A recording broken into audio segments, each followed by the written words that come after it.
Hello, everyone, and welcome to the Everyone Podcast. The podcast open to everyone, especially us, because it's the motherfucking G1. My name is Luke. I'm your host of the Everyone Podcast, and with me, as always, is Mr. Andy. So, hello, Mr. Andy. Hey, man. I'm excited to talk about the G1. This is an exciting G1, and crazy shit's already happened. Yeah, it's been a wild 2 days of the G1. And before we get to the G1, which is at the Hokkaido Prefectural Gymnasium, let's do the professionalism. There's ways people can contact and interact with us if they wish to. We are on the Blue Sky. I am at Grumpy2EB. Mr. Guy is at Drucifer Tweets. Collectively, we are at NeverOpenPod.BlueSky.social. If you want to send us a written or voicemail, you can do that too. NeverOpenPod@gmail.com. Also, if you got any of that Dasha Banks money, kick it our way. We have a Teespring store where you can buy merch that'll make you look never as fuck. Also, watch us on the YouTubes. Yeah, hello. Yeah, we're there. There's no like clever thing for that though. It's just like, hey, watch us on YouTube. Clever thing for all that other stuff, but fuck YouTube. No, I'm not smart enough for YouTube. that's I mean, me either, buddy. But Luke, did you watch the G1 Climax 35 press conference? No. I didn't either, but I do have a highlight. Sonata wore an outrageous outfit that was like a see-through shirt, like type of thing. That was pretty funny. Nice. It was very silly. And he also said there was no one cool in his block. Wow. In his block. Oh my God. How dare you, Sonata? How dare you? Oh my goodness. So we are, dear listeners. Hang on. There's a new theme song for the G1, and there's a new theme song for our episodes of the G1. I think ours is better, but just barely. I agree. Just barely, though. It's not that great. But the what do you think about the G1 Climax theme song? It doesn't jump out at me at all. It's weak as fuck. It's weak as piss, dude. No, I don't like it. Our one is fucking great. We are a long way from sword to glory for the best of Super Juniors. That's what it's supposed to do. Not make you bored and feel like you want to go do something else. Who fucking chose this? Was it Yo? Yo chose the fucking theme tune for this? What's going on here? Because I don't know, man. I feel like Yo chose it and he chose bad. Yeah, it's like a country song too, kind of. And it's like, I mean, okay, but not that. It's not very exciting. But yes, so we got new music in the house. We got press conferences. And now, yes, we are ready for night one of the G1. We had Chris and Walker on the call, right? Yes, we did. And they're fine. They're good. Yeah, Walker's always great. But yeah, Chris is fine too. Yeah, no problems. Did you have a weird feeling going into this first match? I did. Look, the G1 is supposed to set the tone, and I love this night, by the way, and I really like the next night too. So let me just get that out of the way. But setting the tone with a Shingo loss is a fucking bold move for someone like me who loves Shingo. Spoiler alert, yeah, Shingo lost. Who did he lose to? Well, let's go to the opening match of the fucking G1. It is B block. It is Yoshi fucking Hashi. It's that new Ninja Turtles outfit, though. It's Cowabunga. Shingo. Yeah, cow fucking eat my pants. So we get here, right? Yoshi-Hashi chants to start, and I'm like, what the fuck is going on? Did I suddenly go into a parallel universe where like the fans are suddenly going like, we love Yoshi? Oh, it's his home area and his family's there. Oh, fuck, his family's there. Uh-oh. I'm not nervous. Yeah, I'm nervous. I'm fucking... And then this fucking baller knows he's going to win. Why? Yoshi-Hashi does Scar. He does. Whoa. Terrible. Yoshi channeling the... finally realizing that with big penis comes big penis energy. And he's finally channeling some of it. It's true. This is not going to be a shock to anyone, but this is my least favorite match so far. It's dog shit, Luke. It's not good at all. At I have all. fucking tremendous notes on the rest of the G1, but this one I was just like, oh no. Uh-oh. And fucking Yoshi, like a baller, is trying to do karma on Shingo, the guy who has the Made in Japan and the Last and the Dragon. Guess what? It doesn't happen. You know, and I'm watching this going, Shingo, you're a generous man. Yoshi's getting his shit in. This is great. But then, like, but Luke, his family's there, remember? Oh no. Oh fuck. At least the ending is sort of like all right, even though I don't like it. Because Shingo goes for his burning dragon, but I'm just like, oh, crucifix bomb, right? Yes. 1, 2, 3. Yoshihashi pins Shingo. And I'm just like, no. No. So we start the G1 with a stinker. And I'm just like, oh, fuck. Thank Christ the rest of the shows and rest of the matches and things are great. Well, good to great. I wasn't expecting the rest of the show to suck because Yoshihashi I can't wrestle. know. We all know. He hit, excuse me, 2 kicks in this match that were like some of the it was real bad. Like and even Shingo couldn't save this match, but he lost. He put over Yoshihashi and the Ninja Turtle. And after this, I think we got a rib on English commentary. I don't know this because you think New Japan's a little more coordinated than this, but they get a little Chiron in the corner, right? And then all of a sudden they're on camera, and I think that was supposed to go together. And then they're like this. As soon as they start talking, the lights go out for Callum's entrance. It's so funny. And they were like, well, fuck. That made me laugh. That was pretty cool. Next, Luke, we have an A block match, which, by the way, you didn't mention this, but it's very important to mention that Shingo now has 0 points and Yoshihashi has 2 points in the G1 Climax. 34. And 5. This 5, Shut that's up. the one. Next, Luke, we in the A block, it is Newman, that's Callum Newman, versus Evil. And this is great. We get a great reveal because Dick Togo and Don Fale are out with Evil. And I love this trio. This is great. Yeah, it's great, right? It's perfect. I love it. As soon as they walk out together, I'm like, yes, this is good. So, and Fale tells English commentary that he's just here for the food. Now, Luke, do you remember? It was in the G1 probably 7 years ago, 8 years ago. Do you remember Fuck 'em? Yeah, where he fucking like DQ'd himself like every match. Well, Fale came to the press conference and got up to the thing. Everybody says their big eloquent speeches. He looked around and he just goes, fuck him, like that. And every match he got DQ'd. And he would go to the backstage thing. He basically did the damn thing, like what that one wrestler, he did that thing basically where he would just he'd stand in the background, and then when everybody got done talking, he walk up in the camera and just be like, fuck him. It was a great gimmick. That's when he ripped Hiromu's thing apart. That was during that run. That was a great run. Anyway, it made me think of that, and I was like, oh, I love this. This is great. So anyway, Evil attacks, and he says evil things into the microphone, and Newman starts doing some of that selling that's a little too realistic. I don't like it. Stop it.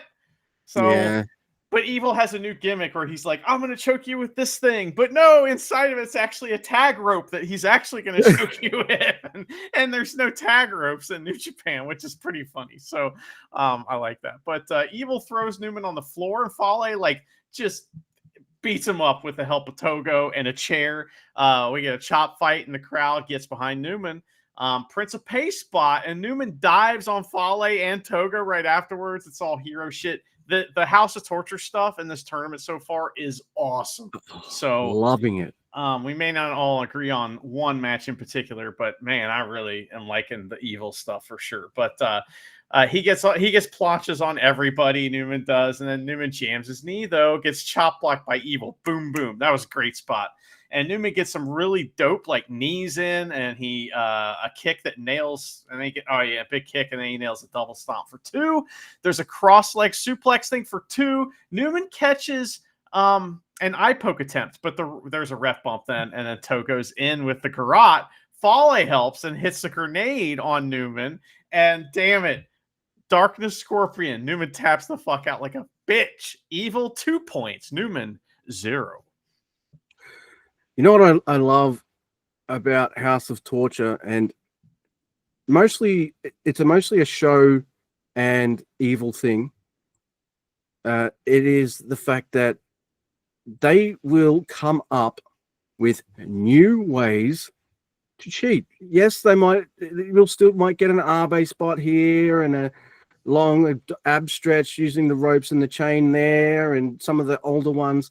But no, the reason this works for me, it has always worked for me, is they'll just come up with just new, interesting, fun, silly ways to cheat. How are they going to do it this time? Well, now we've got the added Don Fale here, and he is going to be used in both in this match and the next one on the next night in so many fun, interesting ways that I'm just like, you know what? I'm in. Like every time they kind of get me with just mixing it up, you know, and that's what I really like. So yeah, I really like this match, and I was like, oh, Shingo lost, and then I realized it's Callum versus Evil. I'm like, this is going to be great fun, and it is. It's such a great time. Yeah, I really liked it. And next we've got back to B block action. I fucking like this match a lot. It is the Great O'Khan versus Driller Maloney. And Driller lariats Great O'Khan from behind and goes for the Driller kill. Nah, but Great O'Khan, he fires back, tries to sit on Driller in the corner. Driller's not having that. He doesn't do that. He's not doing that. Nah, man. I like that. Nope. He is definitely not. So Driller's not having it. Hits an atomic drop and a baseball slide. Driller goes for the Yano playbook and ties Great O'Khan's ponytail to the railing. He's like, I don't give a fuck. I'm in the G1. I'm going to win. I don't care how. And I kind of like that. He gets away pretty easy, though. You know, Great O'Khan's like, oh, no. Just sits there for a second and then just gets out immediately. Yeah, like, Driller's not as good at tying hair knots as Yano is, obviously. Yeah, Yano was on commentary tonight, too. So they're freaking out on Japanese commentary. So Great O'Khan, he easily gets out of it. I don't even think he's up to, the ref's up to double numbers yet, you know, by the time Great O'Khan gets back in. But there's a huge Uranagi backbreaker by the Great O'Khan. Fucking awesome. Great O'Khan suplexes Driller's leg into the corner. And then there's like a cool suplex by Driller after like a strike exchange. A spine buster. Great O'Khan, he kicks out at one. Gore, punch to the face and a Tenzon tombstone for 2. Driller hits a Gore, and Great O'Khan only just gets the shoulder up.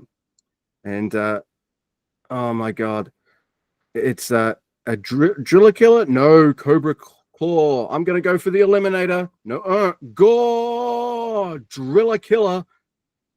Driller Maloney on 2 points. The Great O'Khan on 0. This was really cool. I don't know. I know. Yes, the Empire and War Dogs have had their stuff and all that. But in terms of singles and things, I don't think Driller and Great O'Khan have had that many meetings and all that kind of stuff. So this felt pretty fresh, whilst also having like that callback to that feud and stuff. I thought this match was awesome fun. Okay. Yeah. Some glaring issues in Maloney's game that kind of were highlighted in this match a little bit. When Great O'Khan does his heat section, he doesn't really help the other wrestler out with selling. He just kind of like leaves him laying there. That's not Maloney's, like, it's not bad. You know what I mean? He's not bad at it, but he's not great at it yet. So that was funny. Yeah. Great O'Khan just kept leaving him laying there.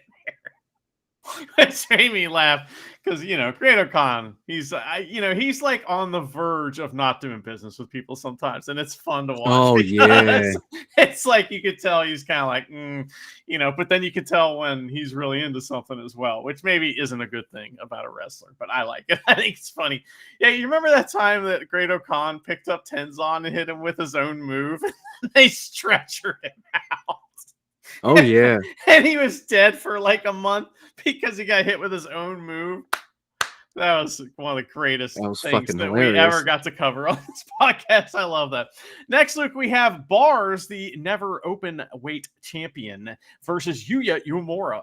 And I'm kind of hoping this match gets plenty of time because I don't remember ever seeing it before. And I want to see these young guys get featured and have an opportunity, you know? So I like that. So we get some mat wrestling and wrist lock escapes to start. Yuya tries to use power, but that won't work. Get out of here. He's used to that. He's used to overpowering people, not working here. So he uses some smarts and starts the fuck your arm portion of the match. And Bolton gets some great like power counters to the fuck your arm stuff, you know, which are really good. There's a release front suplex from Bolton that sends Yuya just see you later. Goodbye. That's great. Fucking awesome. Yeah, fucking shimmy shakes his ass. That was great. Yuya tries a German suplex, but that doesn't work. So then he gets a drop kick for a double down. He hits his Uranagi thing for 2 and goes back up to the arm holds. But Bolton catches Yuya in a bear hug, and Yuya tries to turn that into a deadbolt. But there's a really great like bear hug spot here, right? And like Bolton wins the struggle. Finally, he gets an underhook suplex of sorts. So I really like that. Again, when Yuya tries to use power, it's not going to work against Bars, dude. So it's like it's good psychology. I like it. So they get in a big strike battle. It's good. And Yuya's really selling. Like he's doing a good job selling. You know, here babyface selling. So there's a fast sequence of big moves from both, with Bolton landing the last one, which was a big lariat, and you can't is countered by some like roll ups. One of which lands Yuya right back on Bar's shoulders. Right? And he's like, oh, fuck. But surprise deadbolt, and Yuya pins the Never champion. Good. I thought that was not like earth-shatteringly good, but it was definitely very good. And when you come into the G1 with a belt, it's not about who you beat. It's about who beats you. Yuya beat him. He's got 2 points. Bars 0, but he's still got a title. So I thought the finish to this match was great. Yeah, I know. I got to see the Never Champ lose. That's fine. But you need to see he needs people to wrestle against after the G1. He's not winning the G1. He's got the Never title. He's got things to do. So it's about who beats him. And so yeah. Yuya's the Tanahashi. He's the new like people want to claim that I'm the next Tanahashi. No, Iwa. I am. It's Iwa, man. It's Iwa. It's Yuya because Yuya has Yuya. We'll argue about it in the future. I know. Wait, it's gonna be awesome. But Yuya has that Tanahashi stuff of I can do the power stuff. Hell yeah. But oh shit, that's not gonna work. I'm gonna have to wrestle smart. Like I'm gonna have to kick my wrestling IQ in and figure out ways to take this guy down. And getting the normal deadbolt, that ain't gonna work on a brick shit house like Oleg. But using his you can't momentum against him to kind of wiggle out and hit a deadbolt, awesome. I love that finish. It was great. So if you're gonna have to pin my champion, do it good. And he did. So that's like what Cicero said when a soldier like came to finally like cut his head off. He said, "Hey, make sure it's a good one." Yeah, yeah, do it right. So. Oh my goodness. Great. So here's the match that is pretty good. Like I like it, but I will also admit that it's one of the matches I am least invested in, mostly because I can't remember the last time there was a wrestler that, I mean, I don't mean someone well established like Shooter and his booking annoys me or something like that. What I mean is someone who's come back from excursion. Maybe the Great Khan, it took a while for me to click with him, but now I absolutely love him. But Shooter has an it factor, Shooter Umino. He does. There's something like once he clicks, I know he'll click for me eventually, but he isn't right now. And so I don't want to see him win. And I see him against El Fantasmo, and I love El Fantasmo.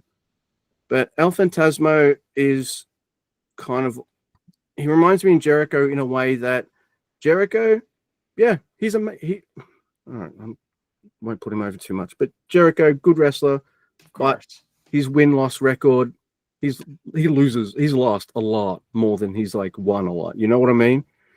And I see El Phantasmo like that. He's a guy that New Japan likes. They put him in the fucking face group as a a white dude and all that kind of stuff. So they really like him. He's pretty dedicated to New Japan, has been for years.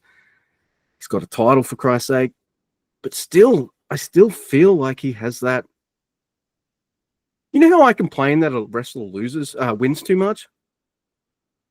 I'm the other way with El Phantasmo. Okay. I think he loses too much. But this match is pretty good. There's a feeling out. They shake hands. They're buddies. They're in the same group. I get it. There's the nice feeling out stuff. And El Phantasmo's like, I might try pissing off Shooter. Maybe that'll work for me. Shota Umino.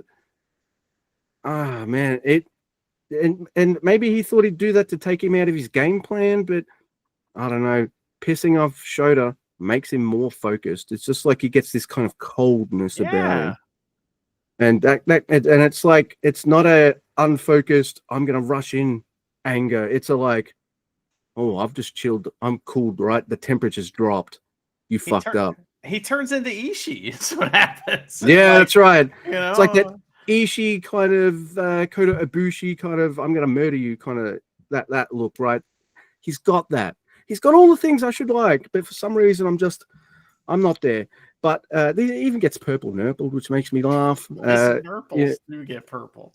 Oh yeah. I couldn't believe and this match does turn out to be fucking great, but I'm sitting there going, El Phantasmo is just losing. I know he is. I just watched Oleg lose. He's the never champ, so of course I want him to win. I just watched Shingo lose as well. I'm just like, El Phantasmo is so losing. This is the night where like most of my faves are jobbing. And I still love this night. This match is really cool, though. There's lots of amazing reversals. These two have some pretty decent chemistry together. But I also don't see them having a feud going on because they're in the same group. But that's all right. We get the second chapter by Shooter Umino for the 3 and Shooters on 2, El Phantasmo on 0. So they kind of got me. Maybe won me over some, but I want him. I'm sick of. I don't want to be with Shooter. I want to be like, fucking, yeah, Shooter Umino, let's go. And I'm not. Yeah. I understand. I mean, 3 out of 4 ain't bad. Isn't that the song? So like three out of 4 young guys that are going to be top guys ain't bad. That's right. I thought this match was okay. I didn't really care that much for it either, but not because it was bad, just because I don't care. So next, Luke, we have a match I did not care that much about when I first started watching it, but holy this match crap. Fucking rules. This is one of the best matches I've seen in recent memory.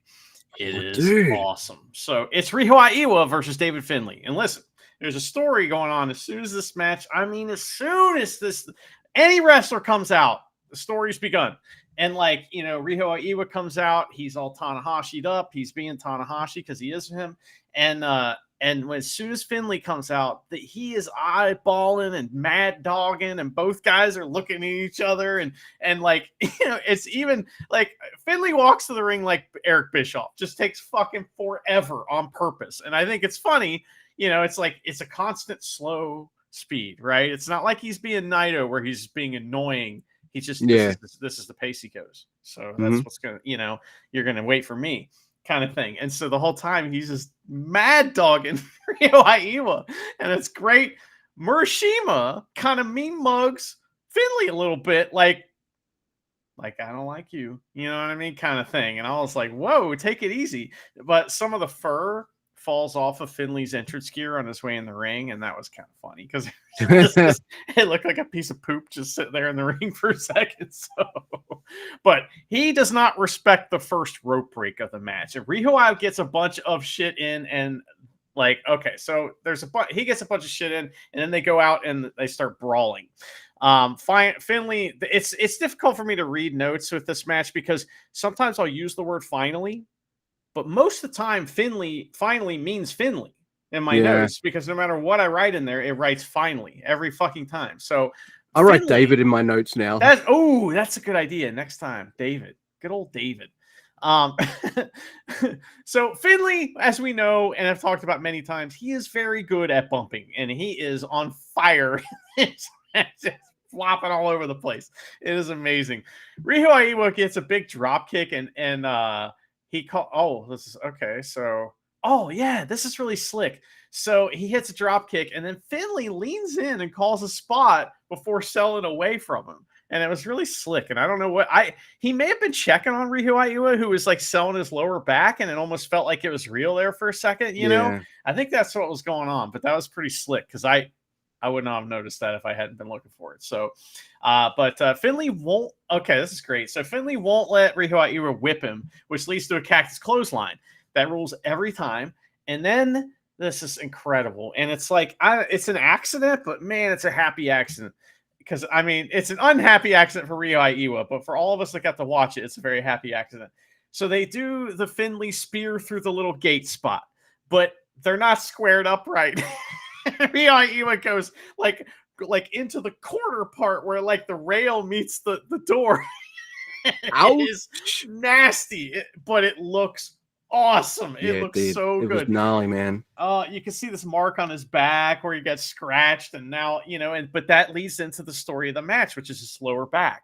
So Finley hits a just completely out of control looking dominator. I know it's not, but look like, oh my God, it's so scary.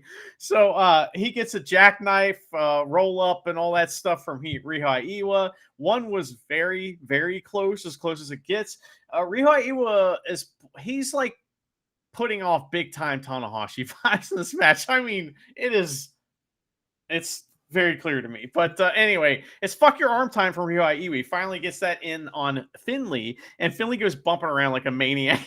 It's awesome. Then we get this nasty backbreaker from Finley. Because they've laid all the groundwork, that move is devastating and gets a wah from the crowd. It is awesome. So they get in a big strike battle. Finley does a tremendous drunk sell into the ropes, but he doesn't go down. So what does finally then Finley goes right back to the backbreaker. There's a buckle bomb and then trash panda, but Ryu Aiwa kicks out of that, and the crowd is not loud enough for this. They are fucking tearing it up. I agree. This crowd they don't like these guys as much as they like Naito or whoever. Yeah, Tanahashi. So they're seeing a young Tanahashi right in front of their eyes. They're not fucking paying attention. This match is so good. So there's big rolling elbows from Finley, and then an incredible bridging chaos theory from Ryu Aiwa that was 2 for 2, but he holds on. So he gets the 2 count, but he doesn't let go. And then Finley tries a big knee, but Ryu Aiwa catches him, hits a doctor bomb before finally gripping him the fuck up. Tremendous match. Ryu Aiwa held his own, but Finley put him over big time. That was Ryu Aiwa 2 points, Finley 0. I love that.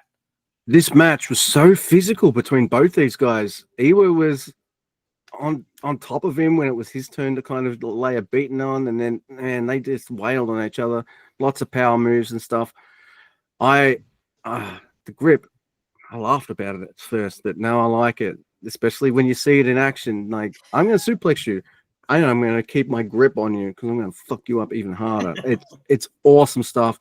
This is super physical. Oh, I loved it. This was never as hell. Oh, yes, never very as never. fuck, man.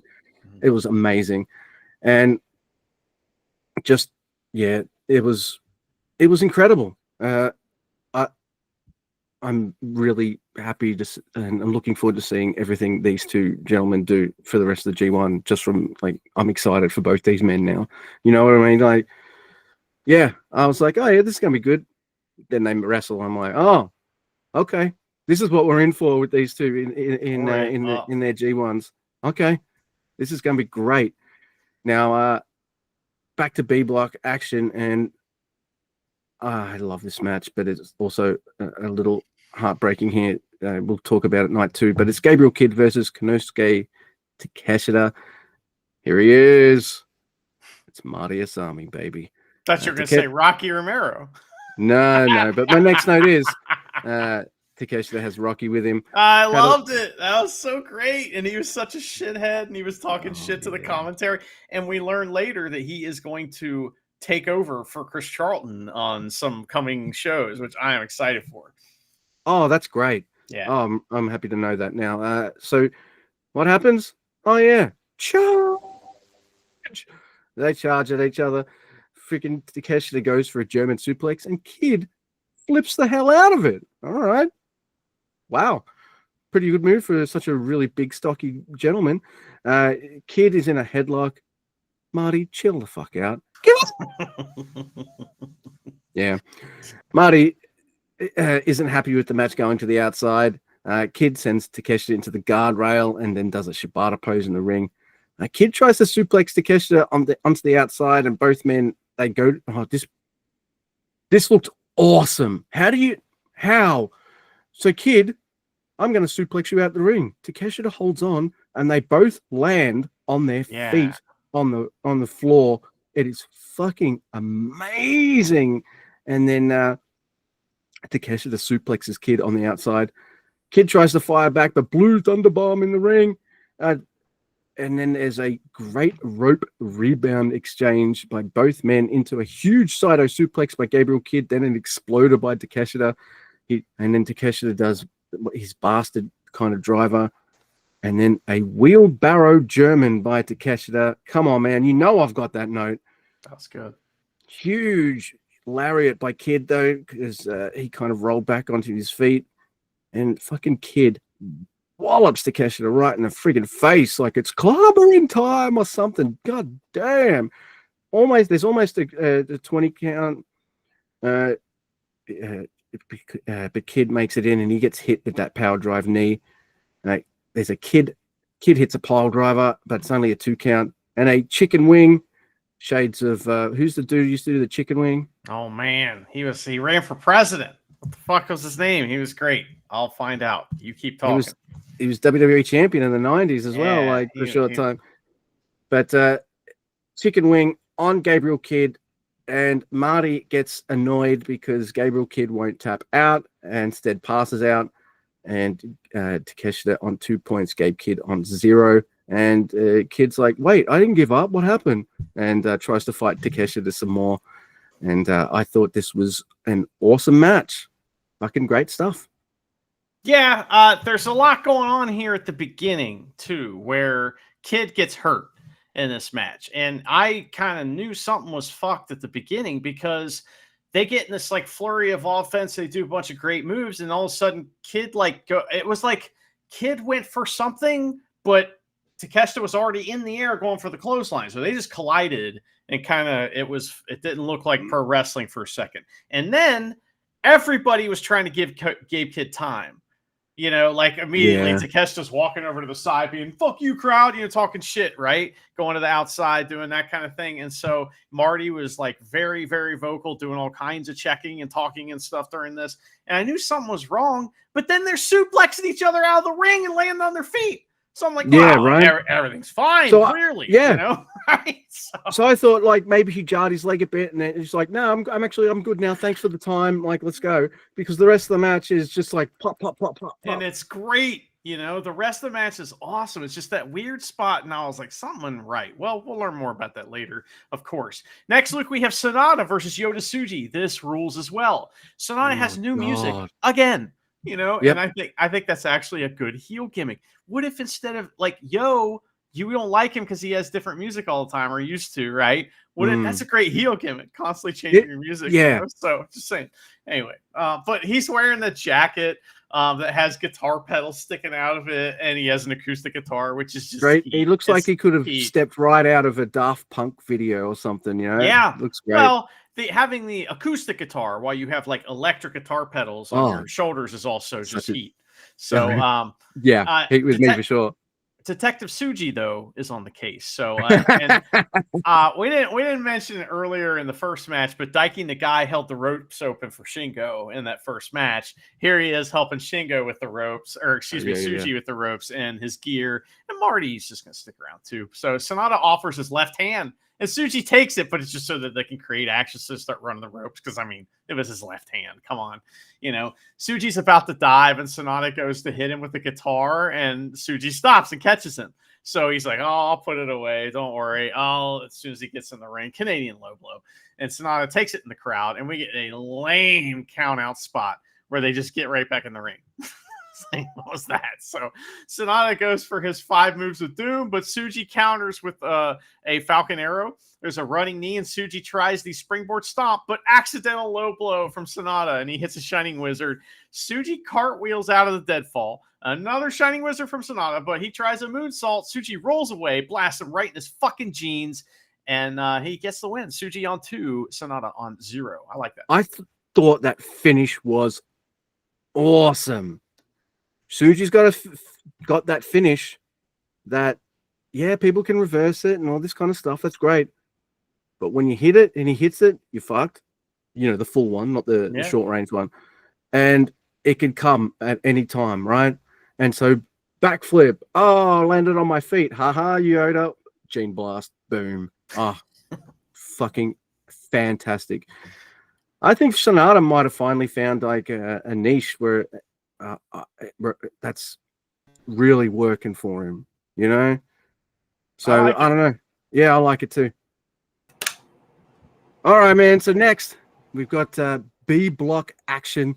It's Ren Narita versus Zack Sabre Jr. And I was thinking to myself, the way my night's going, Mr. Guy, Zack's gonna lose, isn't he?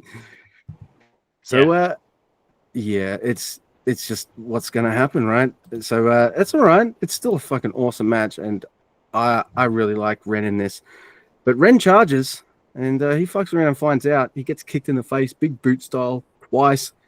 Ren then goes for an armbar. There's some mat wrestling, and it's all about Ren trying to tie up Zack Sabre Jr. and Zack going like, dude, bitch, are you for real? I'm going to maneuver out of all this stuff. Like, get out of here. There's an awesome one-legged shotgun drop kick by Zack Sabre Jr. And then Zack Sabre Jr.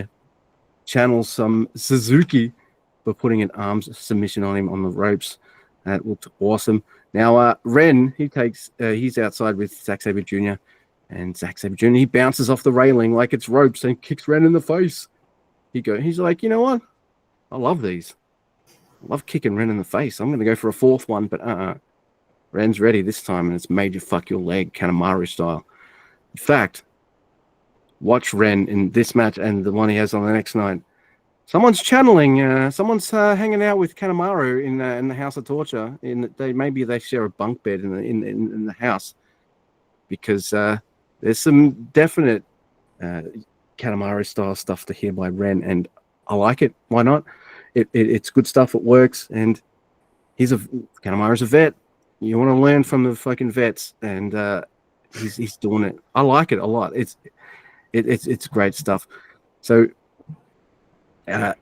he misses the 4th big boot, Zack Sabre Jr. There's a leg kick into the railing on his leg by Ren. Then there's like a knee smash. Hey, and Ren grabs a chair. Red Shoes is like, I'm going to take that away from you. Fine. Push up, bro, on Zack's leg. Ren fucks Zack Sabre Jr.'s leg up some more on the metal post.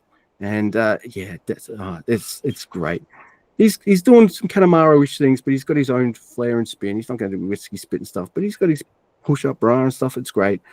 Zack fires back with a neck crank, hits some offense, but a knee bar by Ren. There's a Zack driver. Zack's too fucked to make the cover. His leg's all buggered. There's more fuck your leg on Zack Sabre Jr., but then Zack traps the arms. And you think, oh, is it going to be a tap out? No, but he kind of rolls Ren for a 2 count, goes back to submissions, but Ren does something pretty interesting. He spits out his mouth guard, and you're like, is he okay? What's he doing here? He does it and bites on Zack Sabre Jr.'s leg, so he lets go of the submission.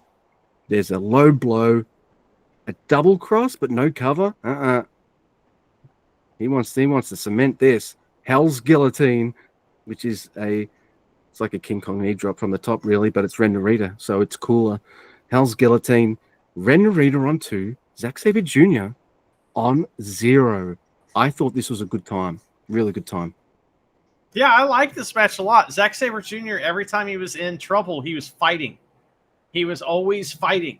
You know, Ren's wrapping his leg around the post. He's trying to get away. He's trying to grab him and do something. You know what I mean? It's like he adds suspense to everything that's happening. He really went hard in this match to make Ren look awesome. Proud as fuck. And pissed. They were so mad. And Oh, they yeah. were not happy about this at all. But I really liked it. I thought it was interesting, though. Ren beats Zack Sabre Jr. without any help. Yeah. That's wild. So, but at the same time, you build somebody up so they can, put somebody else over. And I think the young guys, this is time. It's time to let them beat some guys. So, I don't know. But next up, we have the main event and that is Block. And it's I was surprised at what was on night one. I was surprised that fucking Takeshita versus Gabe Kidd was on night one. I was surprised that Zack Sabre Jr. versus Ren Narita was on night one, honestly. I'm very surprised that Tanahashi versus Taichi is on night one. And this is like amazing. So this was going to be Goto, right? And I'm thinking, the first thing I'm thinking is like, was Tanahashi going to book himself to beat Goto in this match? Yeah. Mm-hmm. He was, and that is fucked up, man. So anyway, I mean, that's like the one time I would side with Goto. Like that's kind of shitty, man. I 100% agree. I had that same note. I like this match. I'm not mad at the finish. I know we prefer Taichi to win. Spoiler alert. But then you think to yourself, wait a minute. Taichi's in the Goto spot. Well, this crowd can also fuck off because they love Tanahashi and that's it. And they should be cheering for Taichi. Everyone should just be. So anyway, forgot to turn my air conditioner on. Sorry if there was a little noise there. Taichi hits all kinds of kicks on Tanahashi, who wants more, but only so he can do some fuck your leg on Taichi. And to be fair, Taichi did spend an entire summer hitting dragon screws on Tanahashi. So, I mean, I get it. He's mad. Never forgive, never forget, man. Right. But on the outside, Tanahashi uses the guardrails to attack Taichi's leg. He even does it behind Retsu's back and then plays guitar like an asshole. Yeah, what a douchebag. Fuck, man. Tanahashi beats up Taichi for a long time, and Tanahashi fans shout down the Taichi fans. Taichi chant starts. Tanahashi, Tanahashi shouts him down. Fuck this town. And this is like Taichi's hometown. What's going on here? I'm not happy with these people. I guess when it comes to the ace, he's the ace of the universe, not just... Anyway, he hits a big kick and goes for another, but Tanahashi awkwardly catches it and hits a dragon screw. There's a high angle cloverleaf for rope break for Tanahashi, and then the reversals, and then we get right back into the cloverleaf again. The crowd does go bonkers when Taichi gets to the ropes there. So they're starting to get behind him, We get a big ensiguri for a double down from Taichi, and Tanahashi gets a sling blade for 2. He goes up for high fly flow, and Taichi olays him, hitting the Gato clutch for a very, very, very close near fall. That was probably 3. But there are some very awkward and bad parts of this match that are just straight not good. It still rules. I don't care. Yeah, agreed. Taichi tries the Black Mephisto, but gets dragon screwed. Tanahashi's about to fire up. Oh, axe bomber right to the fucking mush. Dangerous suplex with a bridge for 2. And Taichi is like, cool, bro, but now you have to die. So he takes him up and tries to set up a top rope dangerous suplex, but his leg. Tanahashi in midair turns the suplex into a high fly flow, and that was amazing. That's what great. 2 old guys who could still kind of, Tanahashi's obviously older, but it's 2 guys that are older that can still go a little bit, can still do cool fucking shit that maybe you never seen before. So that was really neat. And then there's a really, really terrible high fly flow. Looks really bad. He goes for another one. It's amazing. They do that really amazing move, and then the next one looks like shit. He goes for a third, but Taichi fires up. Tanahashi lands on him while he's firing up for a 2 count. Taichi fires up again, but another high fly flow. That's it. Tanahashi was gonna beat Goto on the first night of the G1, and that is fucked up, man. Taichi 0, Tanahashi 2, but that was a great, great show. I love that. Especially when you think that you and I have always thought that maybe Goto was supposed to go into this tournament as the champion as well. Like, so Tanahashi's gonna beat him, I'm telling you, they gotta get that belt on Tanahashi at some point. I mean, it's just like you got to in his last run here. Just saying. I know. Yeah, but this would have been a way. This would have been one of the ways to do it. So just saying. Yeah, that is true. It's a good match, you're right. Some of it is, look, Tanahashi, both simultaneously still has it, and you can tell why he's retiring at the same time. Does that make sense? Yeah. It depends on who he's wrestling. Yeah. Which means you don't got it anymore, all the way. So yeah, because it never used to matter who was wrestling, right? right, exactly. Yeah. So. Yeah. And that's not an insult. The guy's getting older. He's also beaten up. Like it just is what it is. We love him, so it's fine. But Tanahashi on 2, Taichi on 0. It's a really interesting night of the G1. I'm so happy it's G1 season, and here we go. Let's just get straight into it. I'll do A block this time, but we'll start off with some bad news. Day 2 in Hokkaido. Why is it bad news? Gabe Kidd's out. He's out, and he cuts a promo, and but the thing is, he doesn't say he's out of the G1. What he does say is, as soon as they'll let him back, he's coming back and he's going to wrestle. So it makes me think that it's serious enough that he needs to miss a few nights, but hopefully not so serious that he'll miss the whole tournament. Right. Look, he's not going to, like, they haven't taken the title off him either. So there is that. I think they're just going to take the extra couple of days to look after him, make sure he's good enough to go. That's my hope. But I also want Gabriel Kidd to be healthy. And if he has to miss the G1, he has to miss it. But that said, if he is good enough to go, take the forfeit and jump back in. He made it seem like they wouldn't let him go. That's what he made it seem like. He was like, I wanted to wrestle, but they wouldn't let me, kind of thing. Which it's bad timing for this. New Japan is out of wrestlers. They don't need this shit, but it's going to happen. It's okay. I think the rest of the wrestlers on the card really, went hard tonight to make sure this was a good show. Yep. And that does mean that Zack Sabre Jr. is on 2 points. So, yeah, I would have loved to have seen this match too. Two Brits just going at it. Chris would have just fucking cream freeshed his pants. You know it. But, all right, that happened. Fine. It sucks. Man, like night 1 starts on a bad note with Shingo losing, and night 2 starts with this. But I'm just like, fuck me. Why is it just my guys that it's happening to? All right. So we start off with A block action. It's Tanahashi on 2 points versus Callum Newman on 0. I'm like, what the fuck? It's Chumpy. Huh? Yeah. What? Jerking the curtain tonight. I don't like it.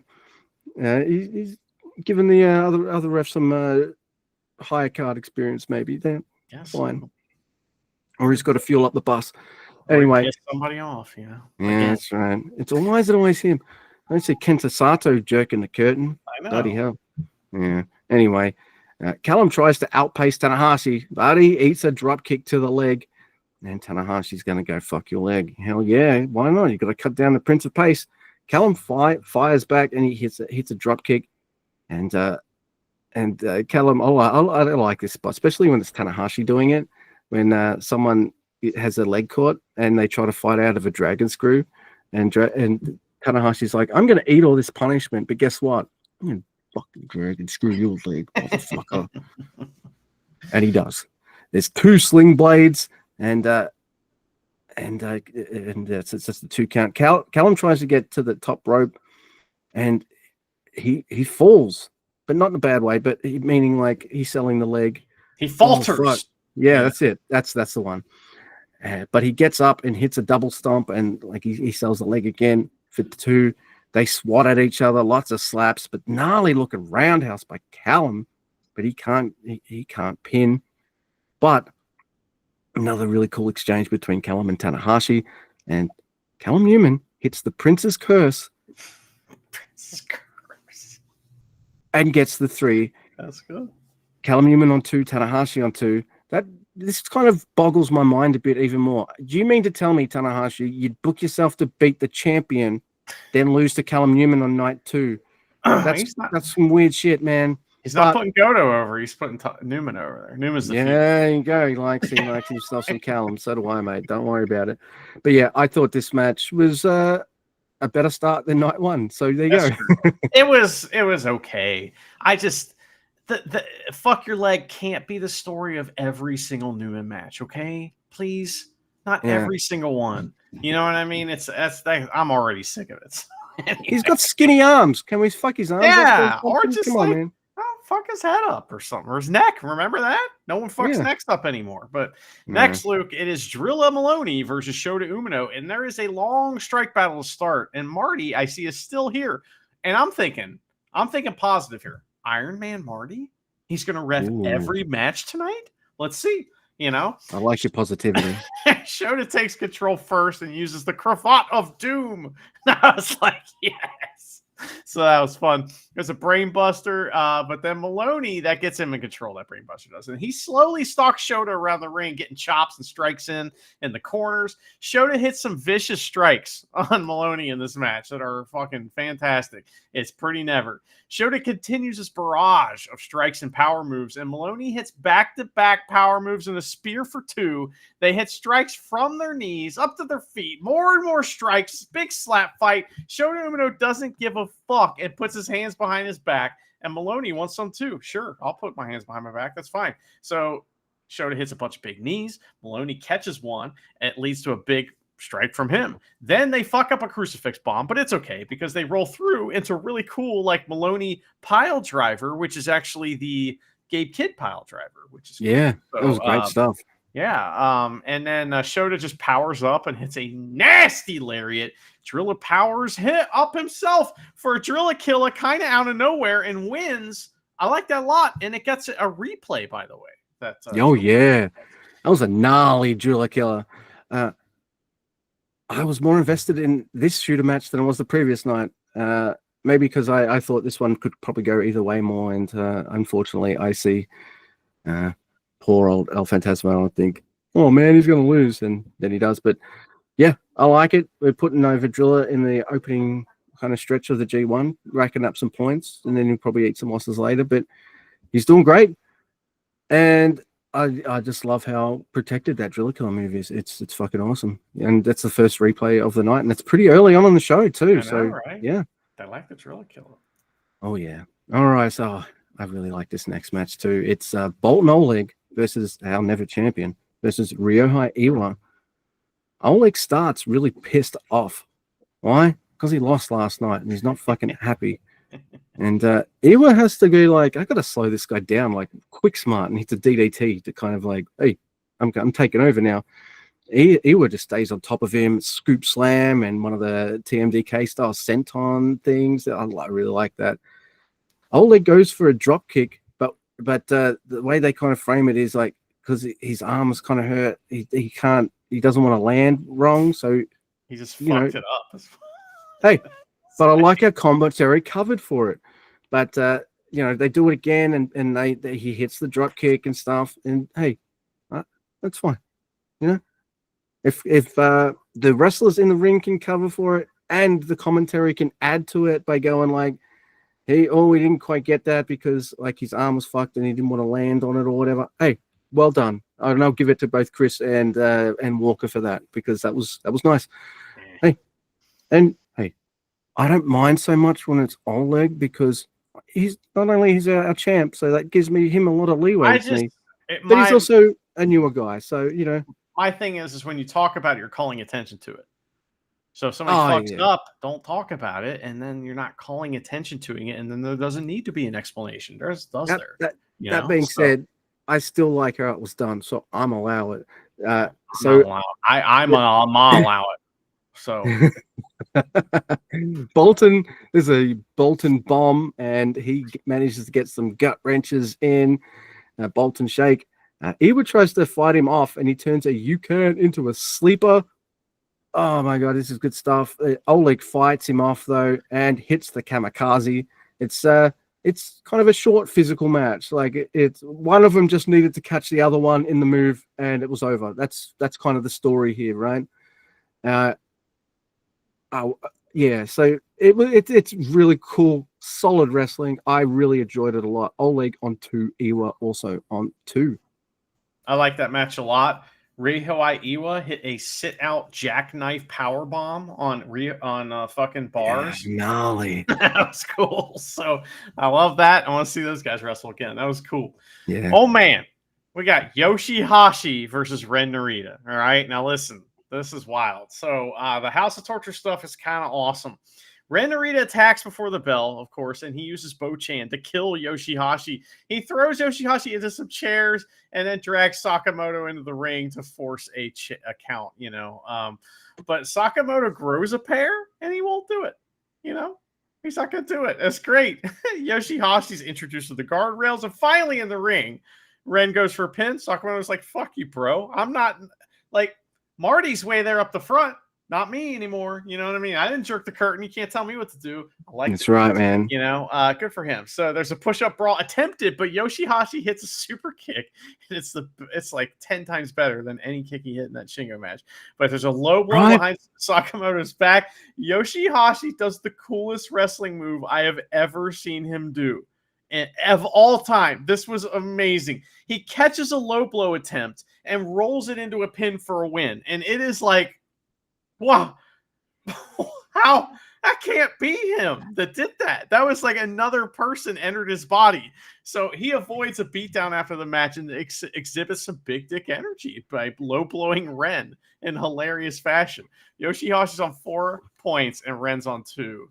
Enjoy it while it lasts, Yoshihashi. Yeah, right. Where was this Yoshi on night 1? Because to have a stinker against Shingo is really hard. Because Shingo, and dude, how do you, like, if you know you're going to win, aren't you a little bit that extra stank motivated, you know? So I don't know. He was just, for some reason, he just worked so much better with Ren. All right, granted, the match is shorter, but the finish, like you just said it, a Yoshihashi finish was awesome. Yeah, man. Ren's really good at wrestling. Yeah. Did that hurt you to say that, by the way? That was really... Anyway, yeah, God, I think this match is awesome as well. It's David Finlay on 0 versus Sanada, also on 0. Sanada's got a different outfit on. He looks like a sparkly Elvis, you know, this big silver jumpsuit. It's wow. Mirror jumpsuit. It's covered in little tiny mirrors, and I want one badly. That's amazing looking. Look at you all jealous of Sanada's jumpsuit. Yes, it is really cool. It's damn cool. We get a really cool feeling out process by Sanada and David Finlay, but it ends with an Irish curse by David. Sanada, he takes him outside and slams Finlay into the railing and onto the apron. There's a Russian leg sweep by Sanada, and Sanada knows David's leg is a target. But David, he hits another Irish curse. Oh, he sells the leg. Ooh. And see, I've got a finally here. See? Gotcha. There you go. David fights back, even powerbombs Sanada. But Sanada, though, he hits a huge drop kick.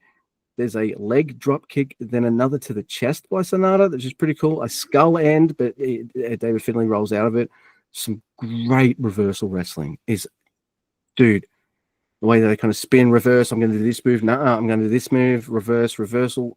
It's one of Sanada's, I think Sanada and Evil, two of the really greats at this kind of chain reversal wrestling. And when they got someone else, they can kind of heavily lean into that with them. It's just magic because David Finlay and Sanada are just fucking flowing, man. It's awesome. I like it. There's a skull end again, though, and Finlay makes it to the ropes. Sanada fucks with Gato's beard and brings him into the ring and puts a paradise lock on Gato. As the ref checks on Gato, Sanada goes and brings the guitar. Swing and a miss, but a spear by David Finlay, who then saves Gato, kind of kick him in the butt to kind of get it out. Lots of cool reversals and a Shining Wizard by Sanada. Even more awesome chain reversals. I know I just say reversals, but it's like strike, headlock. I'm going to do my move. I'm going to do my move. Tease, strike. It's just, it's fucking smooth as silk with this, not so smooth that you think, oh, they're just going through the motions, but just great chains of things. It's fucking awesome. It looks like it hurts. It's smooth, but it still looks like it hurts because you got Finlay in there. Finlay keeps it from being too smooth. You know what I mean? Yeah, absolutely. And then an overkill at the end of that reversal exchange, Finley on 2, Sonata still on 0, but I expect him to start racking up points pretty soon anyway. So I thought this match was really physical, especially for this version of Sonata, who's obviously channeling that House of Torture / Kenta style of cheating into the mix, but he's still going and he's bumping and he's still there, man. So I think it was awesome stuff. I loved it. Yeah, that was really good. Next, Luke, we have Shingo versus Great-O-Khan, and Daiki Nagai gets some love from Shingo before the match. It's fast action until Great-O-Khan hits the spinning backbreaker thing and takes it to the outside. He's busting out all his big shit. We gotta get back in the ring, and Great-O-Khan tries to sit on Shingo, and that ain't happening. He's not sitting on anybody this tournament. So Great-O-Khan gets the claw sleeper on, and he tries to like grind Shingo down. He does the gory special spinning backbreaker thing I talked about. So he has like 2 of them in this match. It's cool. They trade huge power moves. There's a really cool DDT reversal to the Eliminator from Shingo. Superplex for Shingo. Sliding D. He hits Made in Japan for 2, and they get in a big strike battle. Great-O-Khan is bleeding from the mouth, and it's getting a little never, and Shingo suplexes him for a double down. There's a huge pumping bomber for 2 and a nasty running elbow from Shingo right after it. Great-O-Khan selling very well in this match, and he punches Shingo twice, hits the Eliminator, and just wins. Great-O-Khan 2, Shingo 0. I think this is a big win for Great-O-Khan, so that's awesome. Shingo is awesome in this match. This match fucking ruled, man. These two just have really great kind of chemistry, and hey, Great-O-Khan is a bit more motivated this time, eh? Yeah. So this match was absolutely ruled, and I loved it. It was great stuff. All right, we're back into the A block. It's Yota Tsuji on 2. Fantastic. Versus Evil, also on 2. Evil's out with Fale and Togo, of course. I love this. Evil attacks as Yota is trying to pose and chokes Yota with his red jacket. Oh my god. Ken Tasato gets fucked up early, and then Fale starts helping. And Yota, he low bridges, and Fale goes out of the ring. The guy helps out by tripping Dick Togo, which is really cool. So well done, Daiki Nagai. And then Yota drop kicks him in the face. There's a flatliner on Evil, and Evil is smart and takes a powder. There's a tope by Yota, and Fale kind of catches him and slams him into the ring pole. Evil uses Yota to send Abe flying with the Abe spot, of course. And there's Yota being triple teamed. Togo jumps onto Fale's back while Yota is laying on the floor on the outside. Why? The extra weight. Because Fale then proceeds to walk over Yota's back. Fucking love it. They're thinking about, there must be a rush of all these things they want to do. And Evil must be like, Togo, because maybe he's the older vet. Like, no. We don't do all of these in one match. I'll do the jump on his back on one, then this, and then we can start using multiples in as we go along and all this kind of stuff. I'm loving the Don Fale, Dick Togo, Evil kind of trio we're getting here. It's great.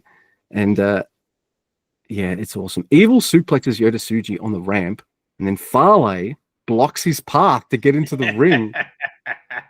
He has to run the gauntlet. Tsuji does. That's great. I am always happy to see Don Fale in New Japan, in Japan. And we might have been a bit, he's doing House of Torture? What? Why? But I think he's more suited to this than he is War Dogs. And we get to see this fun cheaty heel side of Fale, and I'm there for it. Being Evil's big muscle man, fucking fantastic. It's a great spot for Fale. Oh, it's great. But Yota, he crawls between Fale's legs to get back into the ring, and hits the face breaker combo and a blue thunder bomb for 2. Togo is in Fale's arms, and Yota does a tope onto them. Evil makes Nagai Gene Blast Yota Tsuji. That was funny. Oh, there's a big knee by Yoda in the corner. Then the Marlow crash. Oh, that's good. Gene Blast. No. Evil sends Yoda into the exposed corner. It's a House of Torture match. The corner gets exposed. And there's a lariat for 2. Darkness falls. A short-range Gene Blaster. So, it's enough to get him down and make him groggy, but you got to set up for the long one. So he goes to do that. But there's this kind of reverse Evil kind of move I don't think I've really seen Evil do before.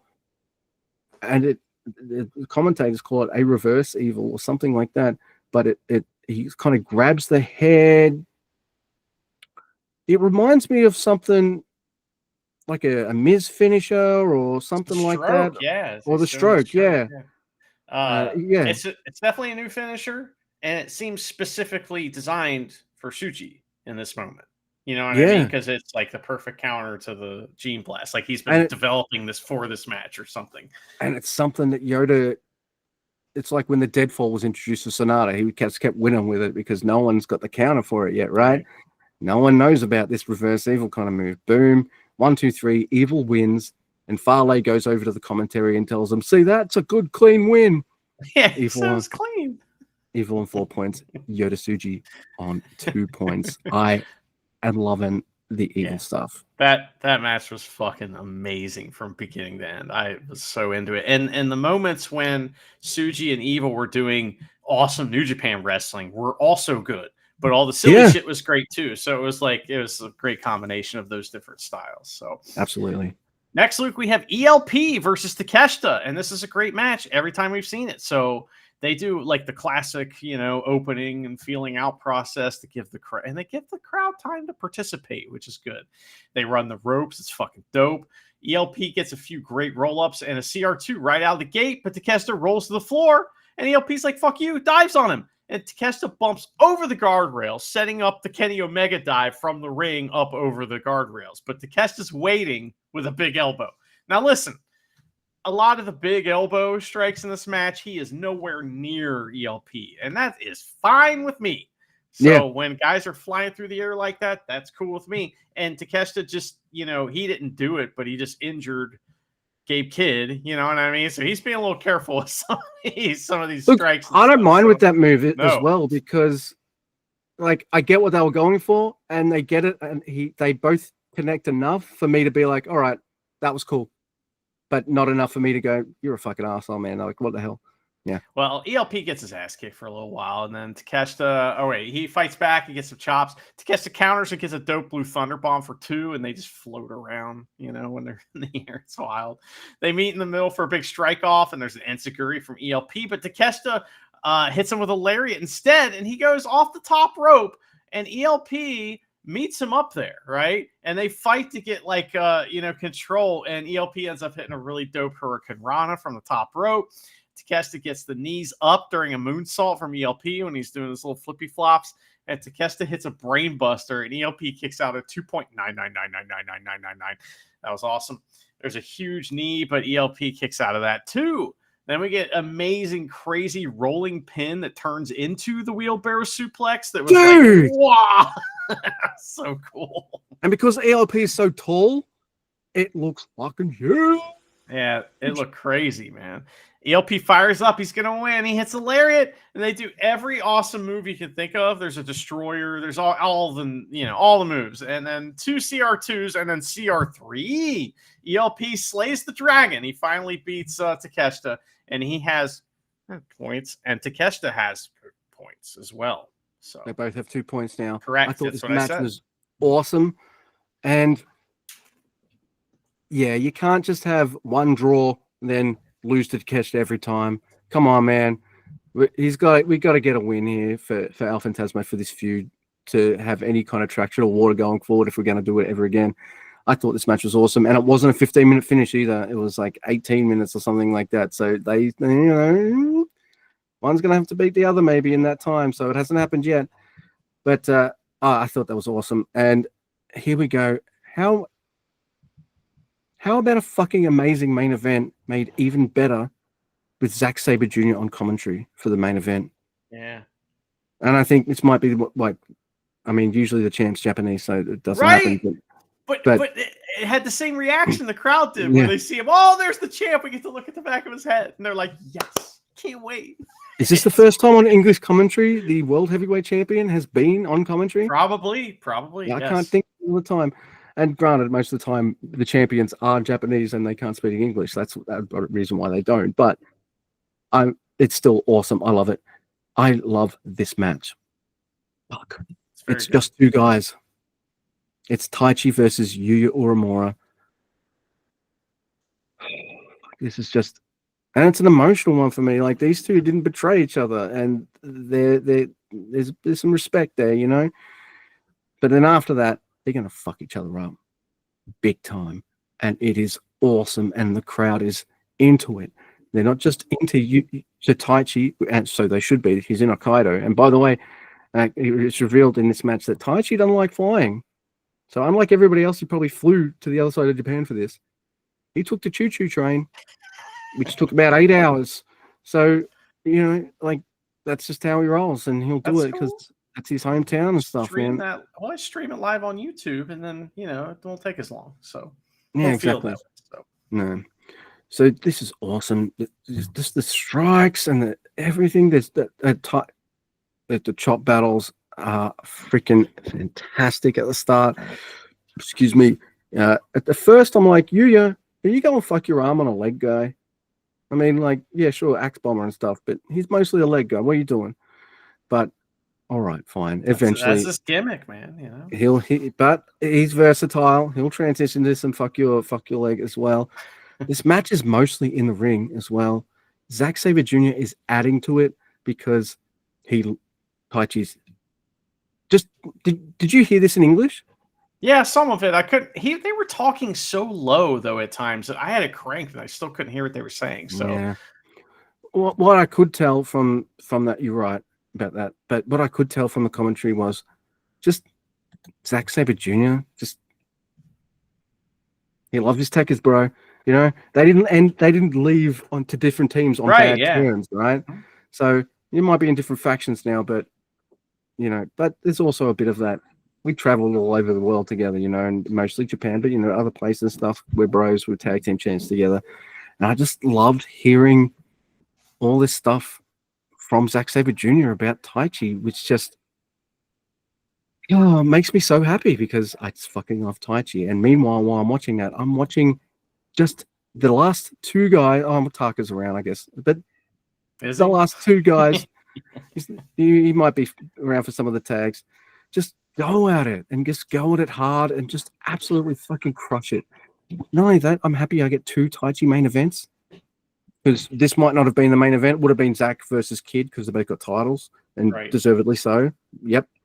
But Taichi gets a second main event in a row, which is when the last time that happened? Never. Dude.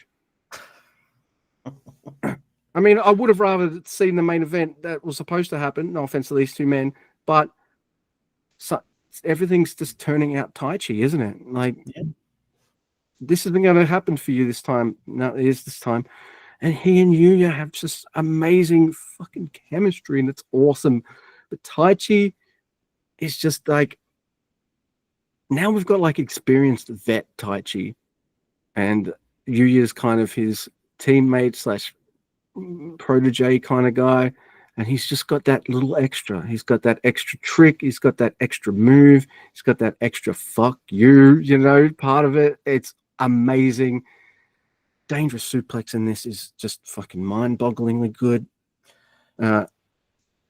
Yuya isn't just good at the psychology when he's on attack and with his moves.